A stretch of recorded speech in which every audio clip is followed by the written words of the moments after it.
إلا الله.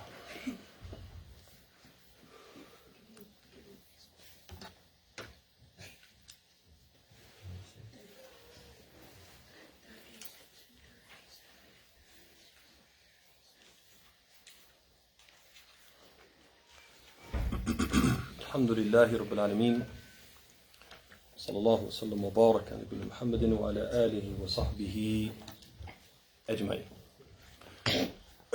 So last week we got right to about the middle of Bab al-Khawf min shirk, the chapter concerning fearing a shirk. And I wanted to revisit the first three texts that we looked at and make sure we understand wajh al-dilala, make sure we understand how these texts indicate that we should be afraid, we're required to be afraid of a shirk. So the first one was the ayah from Surat An-Nisa, in which Allah subhanahu wa ta'ala, He says, إِنَّ اللَّهَ لَا يَغْفِرُ أَن يُشْرَكَ بِهِ وَيَغْفِرُ مَا دُونَ ذَلِكَ لِمَن يَشَاءُ. Allah does not forgive that partners be associated with Him, but He forgives other sins beside that to whomever He pleases. Somebody remind me how that verse indicates that we should be afraid of a shirk. It's the only unforgivable trait. Mumtaz, it's the only unforgivable sin, and every believer should be afraid of doing something for which he'll not be forgiven by Allah, right? We should be afraid of that. So if this is the only unforgivable sin, and every believer should be afraid of doing something that Allah won't forgive, we should be afraid of a shirk. Mumtaz. Like the second one, Hussam, yes? If you commit shirk and because you know He's not going to forgive it, is there a point trying to ask Him for forgiveness? You can always ask Allah for forgiveness, but what we're saying is that if you die upon a shirk, you won't be forgiven. Not that if you commit a shirk, if you ask for forgiveness, you won't be forgiven. So if you die upon it, if you die upon it, you're doing it, you die. Meaning that you do it, and before you repent from it, you die. Not necessarily have to die in the act of it. Does that make sense? Yeah. The next ayah was the ayah from Surat Ibrahim, in which Allah subhanahu wa ta'ala says on the tongue of Abraham, وَجْنُوبَنِي وَبَنِيَّ أَن نَعْبُدَ الْأَصْنَامِ. He says that Abraham, he pleaded with Allah, and keep me and my sons away from worshipping idols. Did somebody tell me how that shows us we should be afraid of a shirk? Tafadali. That Ibrahim feared, and he was the standard. Mumtaz. So Abraham is the gold standard of at-Tawhid, right? He's the one least likely to commit a shirk. And he pleads with Allah. Oh Allah, don't let me commit a shirk. Shows that Abraham is what? Afraid. If Abraham is afraid, those who are less than him should be even more afraid. Mumtaz. Ahsanti. طيب. ثم بعد ذلك he cites the hadith collected by Ahmad and Al-Bayhaqi on the authority of Mahmud ibn Labid, in which the Prophet ﷺ, he said, أَخْوَفُ مَا أَخَافُ عَلَيْكُمْ. And the Prophet was addressing ashabihi, he was addressing the companions. He said, أَخْوَفُ مَا أَخَافُ عَلَيْكُمْ الشِّرْكِ الْأَصْغَرِ. The thing that I fear for you the most is the minor shirk. If somebody tell me how that shows that we should be afraid of a shirk. Tafadal. Because the companions of the Prophet ﷺ were upon the highest iman and upon the highest tawhid, like a lot more than we are. So if he was afraid for them, then we should be more afraid. Ahsant. That they are, as the Prophet mentioned, he said they are the best of mankind after the prophets, right? Khairun nasi qarni, the best of the people after the prophets, of course, are my companions, or my generation. Then he says to those best of the people after the prophets, the thing I fear for you the most, basically, is a shirk. If the Prophet feared a shirk for them, then those who are less than them should be even more afraid of a shirk for themselves. Mumtaz. Guys, alhamdulillah. Very good. Alright, tayyib. Then he brings, or he cites, Jazallah khair, The Hadith of Abd'Llah ibn Mas'ud, Kitab al-Bukhari, in which the Prophet ﷺ, he said, "Man mata wa huwa yad'u lillahi niddan dakhala an-nar." Whoever dies while calling on a rival deity, calling on someone besides Allah, will enter the hellfire. How does that verse indicate the obligation to be afraid of shirk? Not that verse, that hadith. Man mata wa huwa yad'u lillahi niddan. Whoever dies and he calls upon someone besides Allah will enter the hellfire. First of all, because you don't want to go to hellfire. Mumtaz. So if you don't want to go to hellfire, it means you're afraid of what? No, wait. Step by step. Habba habba, you're doing good. If you don't want to go to hellfire, it means you're afraid of. You're afraid of dying upon you. You're going too fast. You're jumping ahead of yourself. Okay, you're doing like this. Okay, no, I want you to go step by step by step. If I don't want to go to hell, it means I'm afraid of. Of the fire. Mumtaz. Okay, if I don't want to go to hell, it means I'm afraid of the hellfire. And therefore I have to be, by extension, afraid of whatever will lead to the hellfire.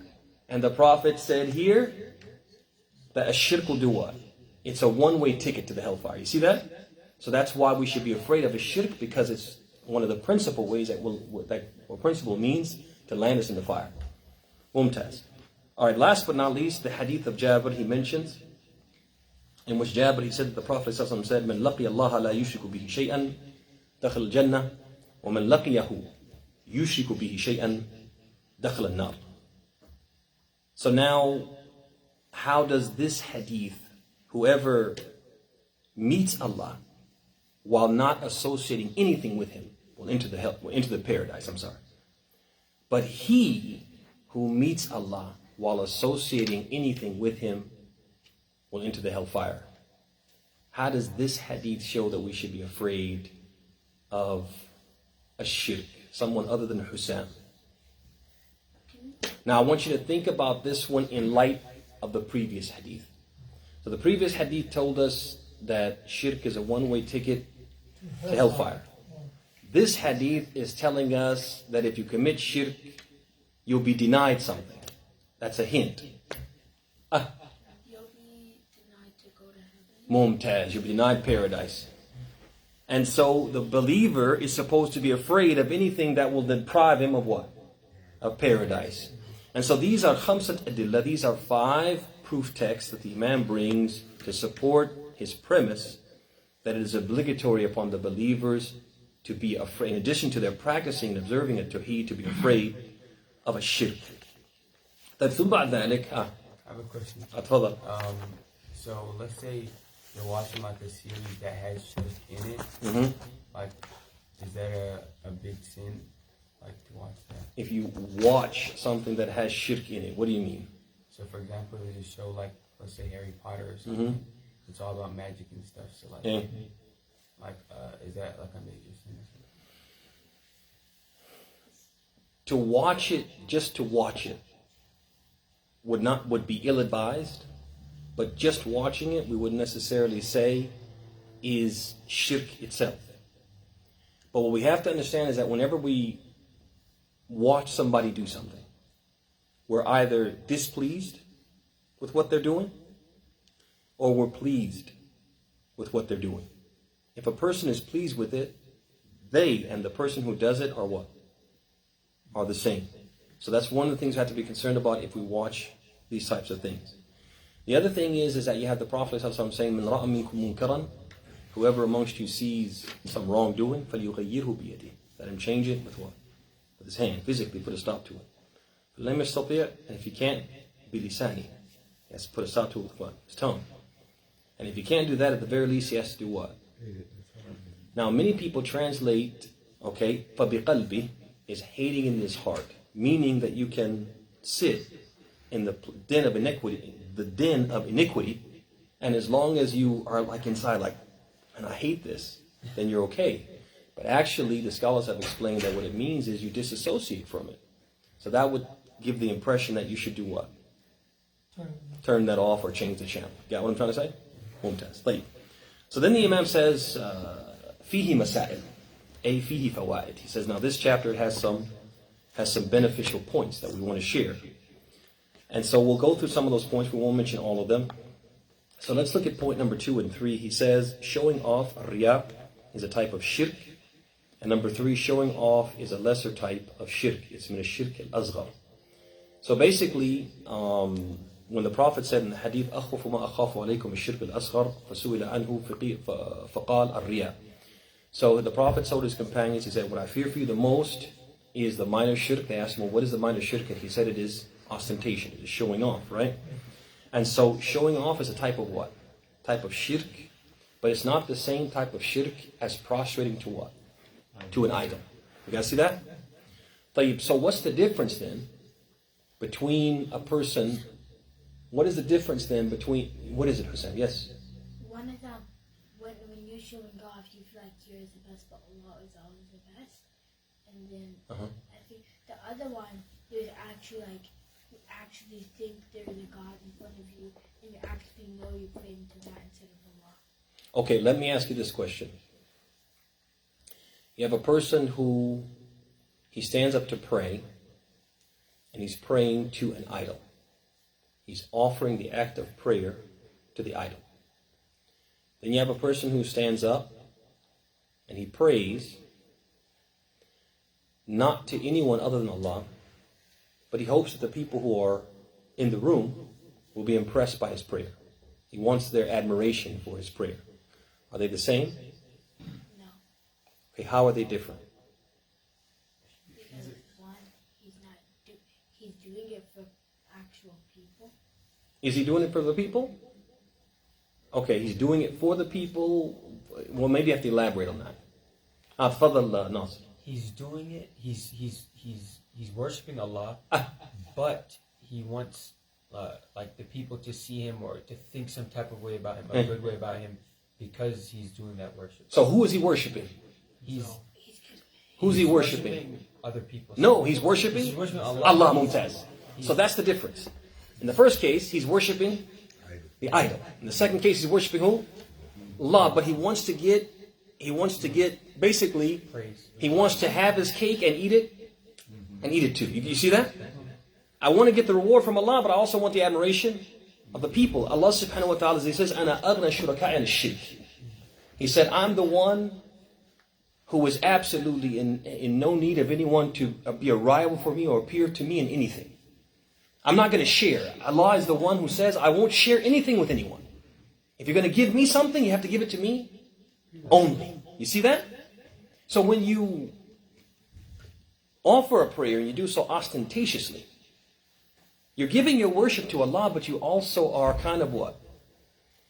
You're kind of associating other people in what? You're seeking of pleasure. You're seeking of their pleasure or their admiration. And that's where the shirk comes in. But it doesn't reach to the level of worshipping what?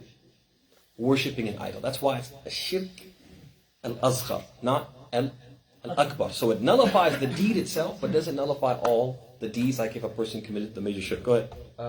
So this showing off, it's talking about worshiping or just all around. You were talking about showing off. Showing off when we are worshipping Allah. Okay? So we're not talking about a person who does wheelies. Oh, okay. It's like, look at the wheelies I can do. He's not trying to offer that as an act of worship to Allah. Right? That's not what we're talking about. We're talking about a person who does an act of worship and also wants the people to also admire him for that. Yep. طيب ثم بعد ذلك let's look at number 4 really quickly. It's important to look at number 4. It says that falling into the minor shirk, riya, is more fearful to the righteous and pious people than other matters because of the ease one can fall into. I don't like the translation at all, but basically what he's saying is that even the people who are righteous should be afraid of what? Riya. And if they're supposed to be afraid, the people who are not as righteous should be even more afraid. And the point that he's trying to make here is that the Prophet was referencing the companions, the most righteous of the people, and telling them that he feared that they would fall into what? Ostentation, riya. So the one point I just wanted to make ala ujala here is just to say that the companions are the very best of mankind, fardan wa jinsan. They are the very best of mankind in terms of, individually and collectively. Individually and collectively. So collectively, we have a number of nusus, a number of texts that indicate that they are the best collectively. And one of them is a statement of Allah subhanahu wa ta'ala, in which He says, in which the Prophet said, Khairun nasi qarni. Right? He said, the best of mankind is my generation. Ashabi, the companions, right? So that tells you that as a collective, they are what? The very best of mankind. As far as individually, we have the Hadith of Bukhari on the authority of Sa'id, in which the Prophet said, La tasubbu ashabi. Do not curse or insult my companions. فَلَوْ أَنَّ أَحَدَكُمْ أَنفَقَ مِثْلَ أُحُدٍ ذَهَبًا مَا بَلَغَ مُدَّ أَحَدِهِمْ وَلَا نَصِيبًا. He said, do not curse my companions. Because if one of you, non-companions, the people who are not from that special group, if you were to spend the amount of the weight of Uhud in gold, you could not. Your weight of Uhud in gold would not be equivalent to a mud, two handfuls of gold that they would spend, and not even one handful. You see that? That they are what? They're just superior than anyone who came after them. We also have the statement of Ibn Mas'ud, in which he said, "Inna Allah nadara ila qulub al-ibad, فوجد أن قلوب أصحاب محمد صلى الله عليه وسلم خير قلوب العباد." He said, Allah subhanahu wa ta'ala, He looked at the hearts of all of His servants who will live, for all of time or throughout time. And He found that the best of hearts were those of the Prophet's companions. Again, indicating that what? Individually. Their hearts are better than the hearts of what? Of others. And this is something also which Ibn Taymiyyah hakal ijma' alayh. Ibn Taymiyyah, he mentioned that the early Muslims were in agreement that the ashab, or the companions of the Messenger of Allah ﷺ, are the best of mankind, fardan wa jinsan. They're the best of mankind individually and collectively. طيب ثم بعد ذلك, numbers 5 and 6, he says, nearness of paradise and hell, and the combination of the nearness of paradise and hell has been stated in the same hadith. He's talking about the hadith of Jabir ibn Abd'Llah. And that's the one where he said, if you meet Allah and you don't associate partners, you'll enter paradise. If you meet Allah and you associate partners, you'll enter the hellfire.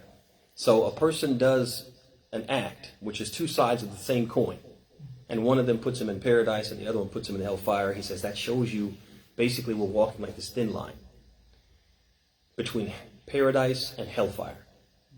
And the choices we make, we have to understand the gravity of choices that we might consider to be trivial can actually tip the balance in our favor or tip the balance out of favor. Right? So we have to be very, very careful in terms of that, or be careful in that sense. تفضل Sheikh Muhammad. Yeah, you commit shirk basically without knowing. Yeah, you could. You definitely could. That definitely could happen.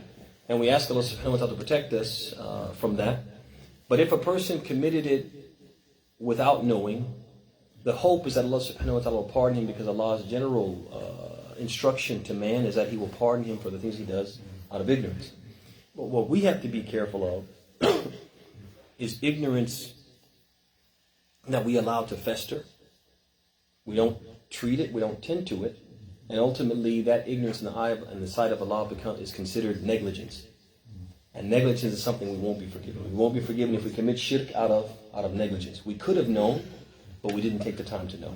Okay. تفضل حسام. Does that mean if you're a different religion and you believe in a different God, does that mean that's committing shirk? So if you die on that religion, do you even go to hellfire no matter what? Wallahi, what we don't do, Hussam, is we don't deal in the specifics of individuals. But we definitely deal in the specifics of what we call, I guess how we can put this, a Noah versus al-ayn. طيب, al-nawa, the group or the category. Al-ayn, the specific individual. So let's say, for example, I have a coworker, and he's Christian, and his name is Joseph, let's say. I can't say, Joseph, you're Christian, and you're going to go to hell. I can't say that because I don't know specifically what he knows about Islam. I don't know specifically whether or not he'll be held accountable by Allah because he was exposed to Islam and chose not to follow it. I don't know if between now and the end of his life, if he'll convert to Islam. I don't know these things. So I can't say specifically about Joseph. But can I say that the Christians are hellbound? That Christianity is a false religion and the people who follow it will go to hellfire? Absolutely. Because Allah says so. Right? إِنَّ الَّذِينَ كَفَرُوا مِنْ أَهْلِ الْكِتَابِ وَالْمُشْرِكِينَ فِي نَارِ جَهَنَّمَ خَالِدِينَ فِيهَا أُولَٰئِكَ هُمْ شَرُّ الْبَرِيَّةِ. Right? So this is important for us to understand, and it's a good question that you ask. Probably not the best time to ask it. But it's a good question that you ask, that we do have to understand that, yeah, we believe that the Christians, their religion is false, and the people who follow that religion will go to hellfire. But we don't say specifically, so-and-so individual who's a Christian is going to go to hellfire, because we don't know the specifics of how Allah is going to judge that individual. That make sense? Yeah. You said you think so. No, I said I have another question. Yeah. طيب. But from ذلك, number 7, he said, whoever meets Allah on the Day of Judgment having associated nothing with Him shall enter paradise, and whoever dies while committing shirk with Allah will enter hell, even though he might have been a great worshipper. And he actually said, وَلَوْ كَانَ أَعْبَدَ النَّاسِ. So probably the better way to translate it is that even if he was the most devoutly religious of people. That's probably a better way to translate it than what the translator said. And what he's saying there is that we have to be very careful in that you have certain people who, when they see someone who in their mind is very pious, very committed, very religious, their religious behavior in their eyes makes them almost infallible. Meaning that once they reach this iconic station in their eyes, no matter what they do, they'll always say, oh, well, he does this great thing, or he does that great thing, as if nothing he does can undo all the good that he does. This is a big mistake that people make. And so what the Imam is saying is that when you look at the Hadith of Jabir, where he says, Man laqi Allah, that's am, that's general. And encompasses anyone, even the most devoutly religious person outside of the shirk they commit. وَمَنْ لَقِيَهُ يُشْرِكُ بِهِ شَيْئًا دَخَلَ النَّارِ. Whoever met Allah while associating partners with Him will enter the hellfire. وَإِنْ كَانَ أَعْبَدْ. Even if he was the most devoutly obedient person.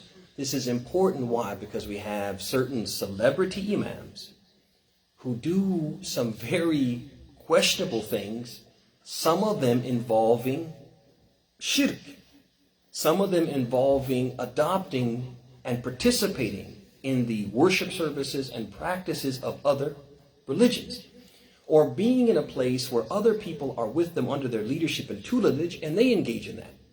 So, for example, a person goes to some type of interfaith event, and the pastors and preachers and clergy who were there from the other faiths start anointing them, right? Taking oil and putting what? Crosses on the foreheads of Muslim women and men under the tutelage and in the presence of this what? This celebrity imam. Right? They start singing songs that include polytheism, and the people are singing along under the tutelage of this imam. And some people say, how could this imam let this happen? How could he participate in that? How could he do these things? And other people will basically shoot them down and say, oh, it doesn't matter what he does, because what? He does these great things. No. If we do a shirk, if we commit these acts, no matter how religious we are outside of these acts, those acts will nullify the good things that we do, and therefore they are wrong regardless of how pious we think the person who did them is. وَيَدُلِّ ذَلِكَ. This is evidenced by the fact that Allah told the Prophet Muhammad, who's more pious than the Prophet Muhammad? Who's more pious than him? No one. He told the Prophet, وَلَقَدْ أُوحِيَ إِلَيْكَ وَإِلَى الَّذِينَ مِنْ قَبْلِكَ لَإِنْ أَشْرَكْتَ لَيَحْبَطَنَّ عَمَلُكَ وَلَتَكُونَنَّ مِنَ الْخَاسِرِينَ. He told the Prophet it has already been revealed to you and those before you that if you associate partners with Allah, Allah is saying this is the message of Allah, لَيَحْبَطَنَّ عَمَلُكَ, all of your deeds will be null and void and you'll be from the losers. If this is the case for the Prophet Muhammad, how much more so is the case for what? The people who are less than him, regardless of how pious we may think they are. ثم بعد ذلك, last but not least, and this is also important, is that he says, number 9, he says the acknowledgement of Abraham of the condition of most people. رَبِّ إِنَّهُنْ أَضْلَدْنَا كَثِيرًا مِنَ النَّاسِ. Oh my Lord, they have indeed led astray many among mankind. And basically what he's saying in that statement is saying that most people are not guided and will refuse to follow the truth. And we saw that in the previous chapter where the Prophet ﷺ, he mentioned that some prophets would come and they would only have a few followers. And some prophets would come and they would have 1 or 2 followers. And some prophets would come and have no followers at all.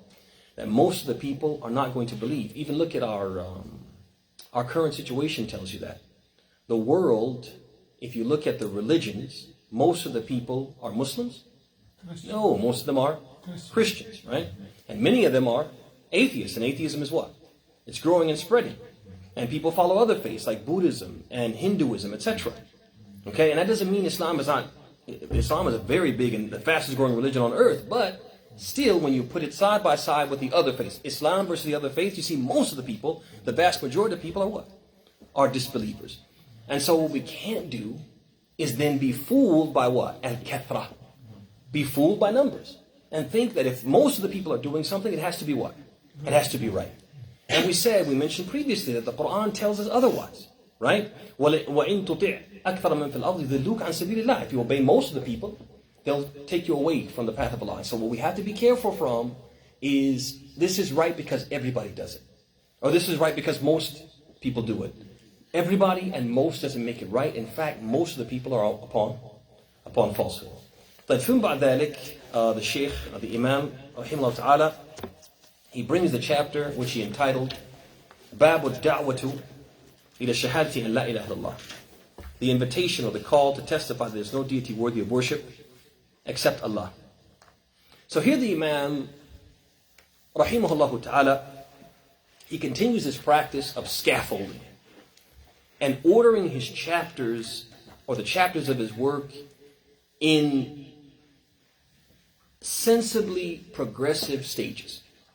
Starts out with the chapter clarifying the obligation to observe at-Tawhid. Then follows it by highlighting its virtues. Then follows that with an encouragement to be exceedingly committed to it. And then he follows that with a warning against, or warning us to guard against its opposite, a shirk. Because at-Tawhid is not complete without avoiding a shirk. Then after that, he follows it with this chapter, in which he clarifies the obligation to call others to embrace this Tawhid, and to make this the priority when we invite others to accept Islam. And this makes perfect sense, because as the Imam has previously clarified, Tawhid is the first and foremost obligation upon man and jinn kind.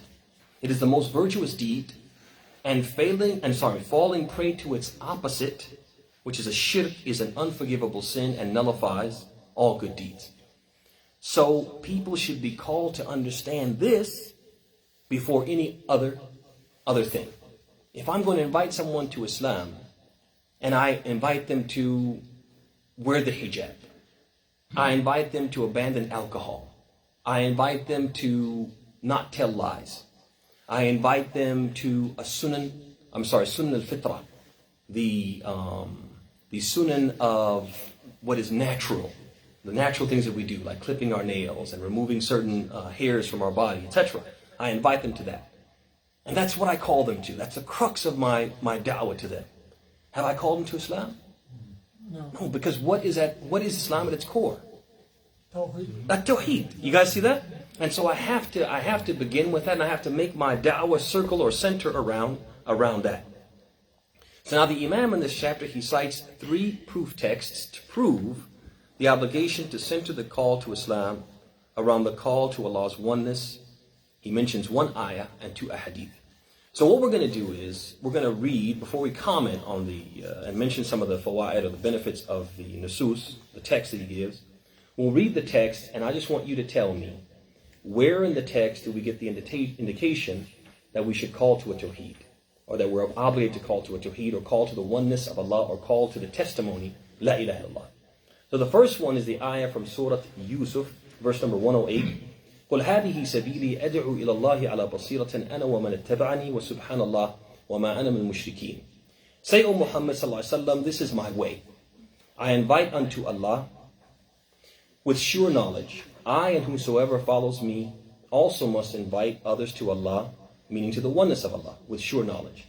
And glorified and exalted is Allah above all that they associate as partners with Him, and I am not of the polytheists.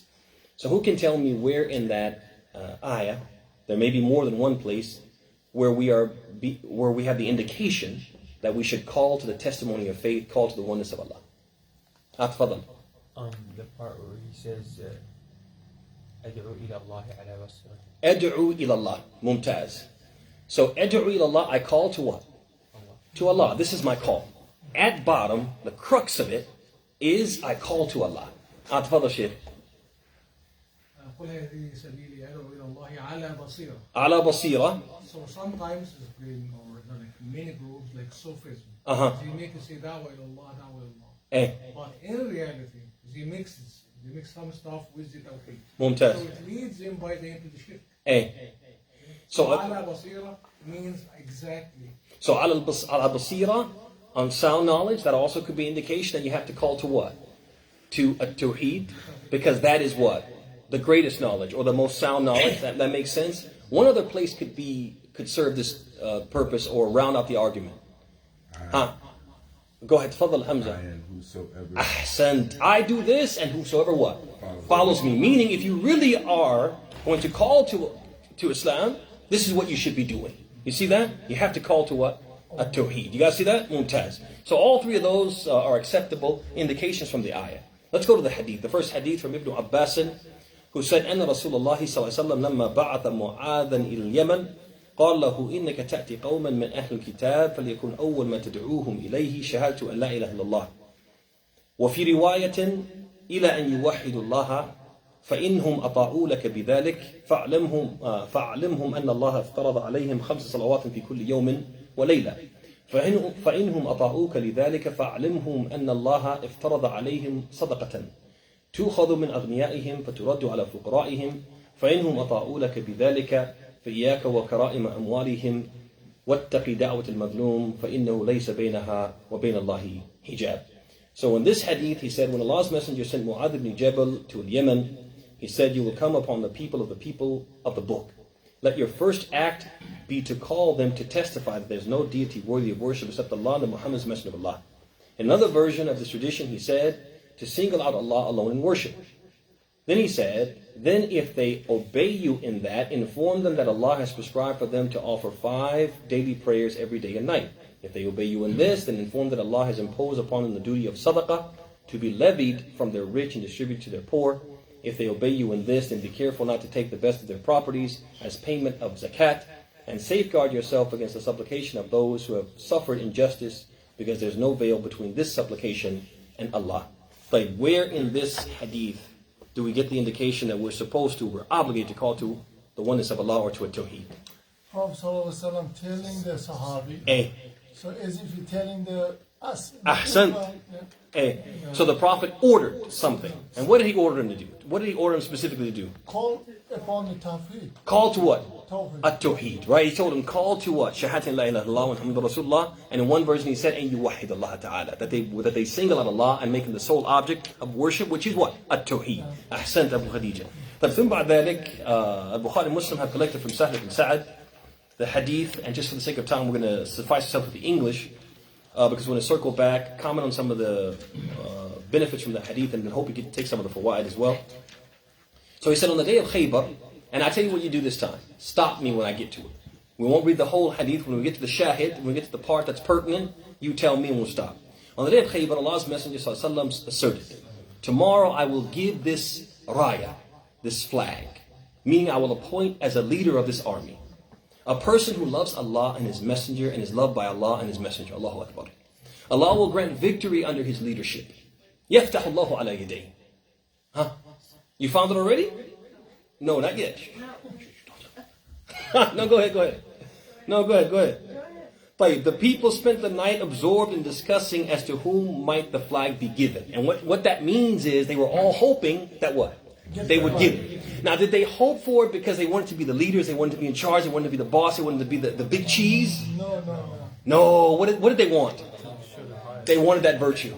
And it wasn't that they wanted it to be said that they love Allah and His Messenger. Because is there a believer who doesn't love Allah and His Messenger? You can't be a believer without loving Allah and His Messenger. They wanted the other part of it. وَيُحِبُّهُ اللَّهُ وَرَسُولُهُ. That Allah loves Him and His Messenger loves Him. They wanted that. So they wanted to be the one picked because that would mean what? Not only do we love Allah, but Allah loves us back, right? So the people spent the night absorbed in discussing, I hope I get it. I hope it's me, right? So then it says, in the morning they came eagerly to Allah's Messenger sallallahu alaihi wasallam, each of them hoping to be given the flag, the raya. Oh, please let it be me. And to the point that Umar radiallahu anhu, he said, ما تمنيت الإمارة إلا يومئذ. He said that was the only day I ever wanted to be what? To be the Amir. But then the Prophet said, where is Ali ibn Abi Talib? They replied, he is suffering from an eye ailment. So everybody else spent the night hoping it would be them. While Ali spent the night what? يشتكي عينيه. He was suffering from what? An illness that distracted him from what? From wanting this riyasa, this imara. But whose name was called? Ali. I want you to keep that in the back of your mind. Pin that because we're going to come back to that. So he said, where is Ali ibn Abi Talib? They said, يشتكي عينيه. He has some ailment in his eyes and that's why he couldn't be here today. So they sent for him. The Prophet asked that he be summoned and they sent for him. And he was brought and Allah's Messenger spat in his eyes and prayed for him. Whereupon he was cured as if he had no previous pains. The ailment what? It went away and he was fine again. And then Allah's Messenger gave him the flag and said, you are the leader, I'm appointing you. And he said, Unfud ala rislik. He said, advance with ease and gentleness until you arrive in their midst. Then call them to Islam and inform them of their duties to Allah in Islam. By Allah, no, you're supposed to stop me. Was that it? That's it. Was that it? Yeah. Alhamdulillah, that's it, yes. Because he said, and as we're going to see, he said, call them to Islam and inform them of the what?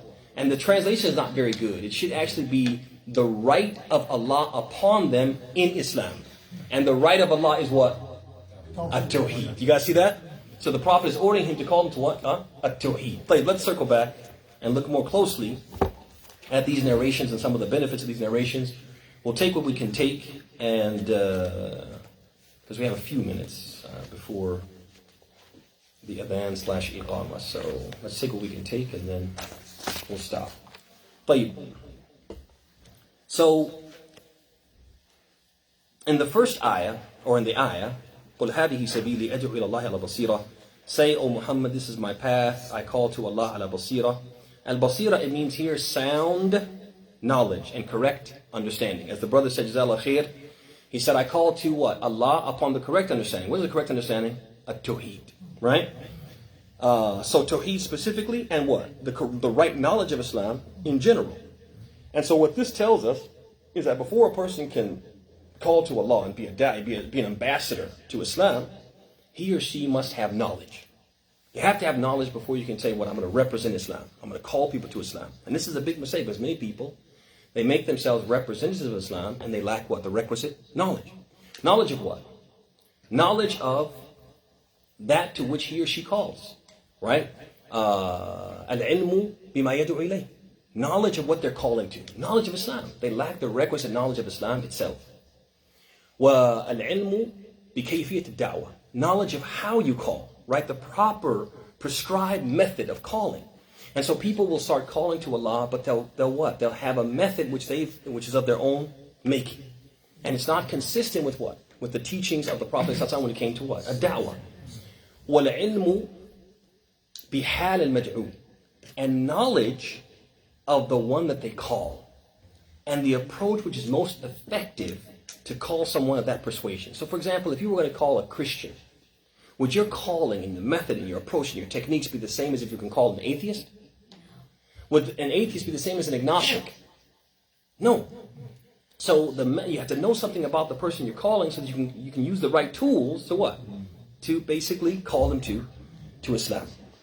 Another benefit is that this ayah is teaching us that an ignorant person should not give what? Should not give da'wah.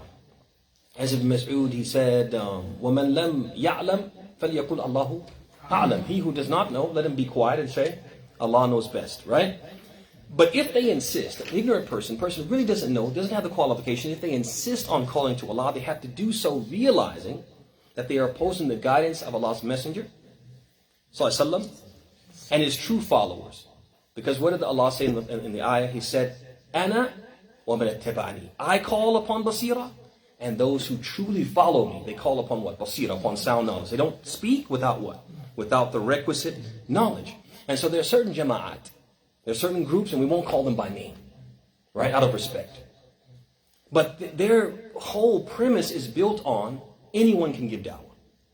To the point that they will go to a locality and they'll meet someone who is ignorant of Islam. But that person will see them dressed up in Muslim garb and walking around together.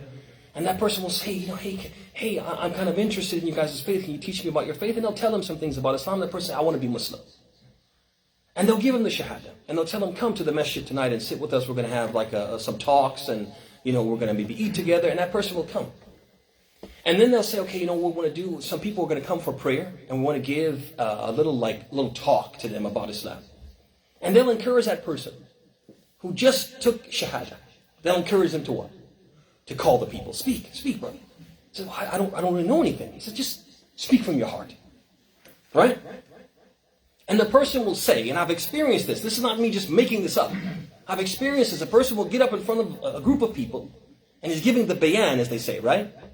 And he says, this faith is so beautiful, and I believe that God is in me. I feel God's spirit in me, he says. He's sitting in front of people who may be influenced by his speech. They don't know that he knows nothing about Islam, just to convert it.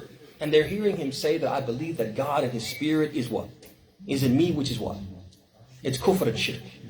You guys see that?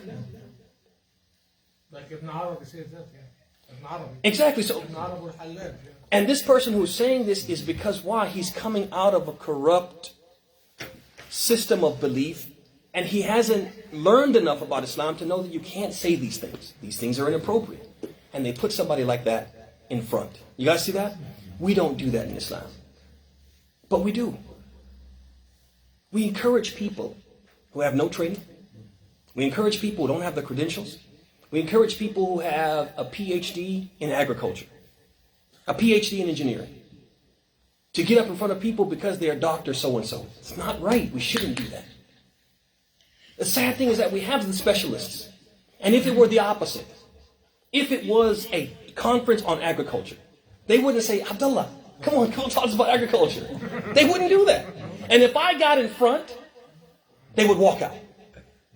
They wouldn't listen to me talk about their expertise when I don't have the requisite credentials and training and experience. They wouldn't let me do that.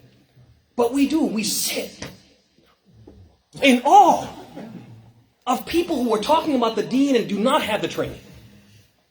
We do it.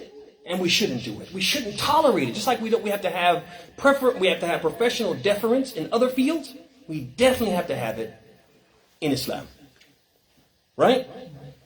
Another benefit that we get from this ayah is Allah subhanahu wa ta'ala is teaching us in a roundabout way that there are two fundamental conditions for the acceptance of any deed. The first one is al-ikhlas. قُلْ هَذِهِ سَبِيلِ أَدْعُو إِلَى اللَّهِ. Right? Al-ikhlas. Have to do it for the sake of Allah. And the second one is al-mutaba'ah. We have to follow the way of the Prophet. Ana wa man ittaba'ani. Right? The people who really follow me, they do it like this. You're supposed to do it the way the Prophet ﷺ did it. The thing about that in the Hadith of Abbas, and that's the Hadith where he talks about Mu'adh being sent to Yemen, there are a few benefits from that Hadith. And we'll mention those, and we'll have to stop, unfortunately. And remember, we're stopping here, and then next week we'll begin a 3-part series on Ahkam al-Siyam, the rules and regulations for fasting, and maybe some spiritual virtues and spiritual lessons regarding fasting, which will take us into Ramadan, inshallah ta'ala. So hopefully the hope in Ahyan Allah, if Allah gives us life, is that after Ramadan we'll resume Kitab at-Tawhid. But let's do some of the commentary on the Hadith of Abbas, and we'll stop there. The first one is that the Hadith of Abbas, where the Prophet told Mu'adh ibn Jabal to call to a Tawheed, call to the Shahada, it teaches the obligation to call to a Tawheed. Why? Because the Prophet Amr, he commanded him. فَلْيَكُنْ أَوَّلْ مَا تَدْعُوهُمْ إِلَيْهِ. Let this be the first. Commanded him. And a command from the Prophet indicates what? Al-wujub. Indicates it's obligatory. The thing about that, it also indicates أَوَّلْ مَا تَدْعُوهُمْ إِلَيْهِ, that it should be what? Prioritized. It should be the priority and the first and foremost element of the call to Allah. Also, add to that the fact that he said, in addition to saying أَوَّلْ مَا تَدْعُوهُمْ إِلَيْهِ, he said فَإِنْ أَطَاعُوا لَكَ بِذَلِكَ. Only if they obey you and accept that should you go on to the next thing. Again, prioritize what? At-Tawhid. They may rush you. Oh, okay, I understand. I get it. Oneness of Allah. Talk about jihad. Okay, I get it. Talk to me about halal meat. Talk to me. You have to bring them back to what? The most important thing, and make sure they understand that. And once they embrace that, then you go on to other things. But number 3, this Tawheed is so important, so essential in calling to Allah that it should be given precedence and prioritized over a salat and a zakat. Even though a salat is the first thing you'll be asked about when you meet Allah. But you're still supposed to prioritize a Tawheed over what? Over a salat. The wording when he said, and yuwahid Allah, in the second version of the hadith, that second version of the hadith interprets the first version. So what is the meaning of La ilaha illallah? It means, as we said, ifrad Allahi bima yakhtassu bihi. Everything that is specific to Allah, He has to be singled out in that. And no one should share with Him in that. And how do we know this? Because the Prophet in the other riwayah, fassara ma'na shahada la ilaha illallah, when he said, and yuwahid Allah, that we what? We single Allah, ifrad Allah, right? Bi kulli ma yakhtassu bihi. It also confirms the legitimacy of that lafz, the word at-Tawhid. It confirms that lafz because he used a version of it. And yuwahid Allah comes from what? The root at-Tawhid. And even if we didn't have that Tawhid which did come, we mentioned the Hadith of Jabir, and we also mentioned the statement of Ibn Abbas, so we have the actual word of Tawhid in the Quran, I'm sorry, not in the Quran, but in the Sunnah, and in the statements of Ashab Rasulullah. Even if we didn't have that, the Riwayah al-Mufassira, this explanatory version, tells us that this what? This is a fundamental of the deen. Whether we had the word itself, at-Tawhid, we still have what? The indication of its meaning. This is something which is part of what? The deen, and no one should question it. Another point that we get from this hadith is that he said, إِنَّكَ تَأْتِ قَوْمًا مِنْ أَهْلِ الْكِتَابِ. You're going to come to a people from the people of the book. And this is significant for a few reasons. One, it teaches us, there's a subliminal message there. The Prophet is basically telling us that the Ahl Kitab, they follow a religion which has been altered and perverted. Because if they were on truth, why would Mu'adh have to go and call them? You guys see that? This is important. Because we have many Muslims, unfortunately, who say that the Christians and the Jews are what? They're going to paradise. They're going to heaven. And we're all muwahideen. We're all monotheists. And we're all monotheistic religions, the Abrahamic faiths, etc. and so on. But if that were the case, why would the Prophet have to send Mu'adh to what? To Christians to call them to what? To Islam and to a Tawheed, right? That's one. So they follow a perverted religion. Number 2, their most egregious perversion. What's their most egregious deviation? Anyone? Believing that Isa is the son of God. Okay, well the Jews don't believe that. Oh, Jews. Okay. So make it broader. Mumtaz, it's a shirk, right? And a deviated understanding of what? A Tawheed. Deviated understanding of monotheism. They call themselves monotheists, but their understanding of monotheism is what? Is a deviant one. It's a warped one. To the point that I was with my colleagues recently, and he was saying something to the effect of like, because our faith, and he's talking about Christianity. Our faith is a monotheistic faith. I'm sorry. Our faith is a monotheistic faith, or our faith is monotheistic. Praise Jesus. You guys see that? You guys see that, right? So it's a warped understanding. You guys see that? It's a warped understanding of what a Tawhid is. You say I'm a monotheist, and then you worship Jesus or commit shirk. You guys see that? So this is why Mu'adh, when he was sent to Yemen and call them to Islam, he was told, begin with what? At-Tawhid. Because even though they claim to be monotheists, their beliefs and practices are far removed from true monotheism. Another point, and we'll close with this one, is despite their deviation from the path, the Prophet is based in a roundabout way saying they're deviated. They're following a perverted religion, an altered religion. Go and call them to Islam. But he still called them what? Kitab, the people of the book. Even though they had deviated from a Tawhid and were following a perverted religion. This is significant because it means that even though their religion is muharraf, it is something which is altered and perverted and distorted and corrupted, they remain people of the book, and they continue to have certain privileges that people of other faiths outside of Islam don't have. So for example, a Muslim man can marry a chaste Christian woman or Jewish woman, but he couldn't marry a chaste Hindu woman. You guys see that? And nobody can say, well, that was the people of the book back then. Now the people of the book they're just like the Hindus. They commit shirk just like them. They were committing what? Shirk back then. That's why the Prophet sent him and said, call him to at-Tawhid, right? Similarly, we can eat what? Their slaughtered meats, right? Because the Prophet called them people of the book in spite of the fact, or despite the fact that they had deviated. And Allah said in Surat Ibrahim, which is one of the last surah revealed to the Prophet, containing ahkam, which means these ahkam are not mansukha, they're not abrogated. He said, اليوم أحلكم الطيبات وطعام الذين أوتوا الكتاب حل لكم وطعامكم حل لهم. He said, today all the good things are made lawful for you. And what? And the food. And the food here, as Ibn Abbas said, is what? Al-luhum. It means their slaughtered meats are lawful for you to consume, and your slaughtered meat is lawful for them to consume. You guys see that? So they've been given this privilege, and somebody would say, no, that was back then. We can't eat their meat now. Right?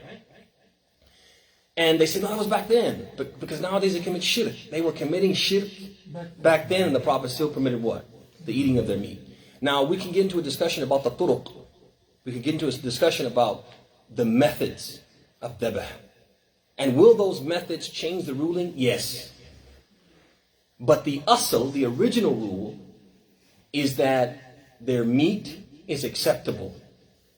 The only thing that will make it unacceptable is if they slaughter it in a way that is tantamount to what? To killing it and not actually what? Slaughtering it. So the debate is not whether or not the slaughtered meats of the Christians is lawful. This is something established in the Quran and in the Hadith.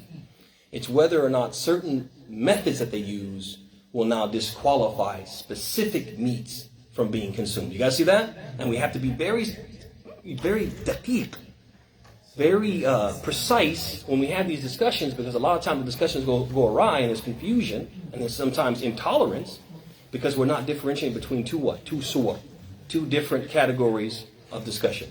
And with that, unfortunately, we have to bring our discussion to a close. We did not get to the fawaid. There were some very good fawaid that I wanted to share, but we did not get to those. But inshallah ta'ala, after Ramadan, we'll resume and we'll address those then. We ask Allah subhanahu wa ta'ala to reward all of you for coming tonight and being a part of this blessed review of this great book. We ask Allah subhanahu wa ta'ala to bless you, to bless your houses, to bless your spouses, to bless your children, to surround you with His protection and shower you with His blessings and make you blessed wherever you may be. هذا وصلى الله وسلم وبارك على محمد وعلى آله وصحبه أجمعين. السلام عليكم ورحمة الله وبركاته.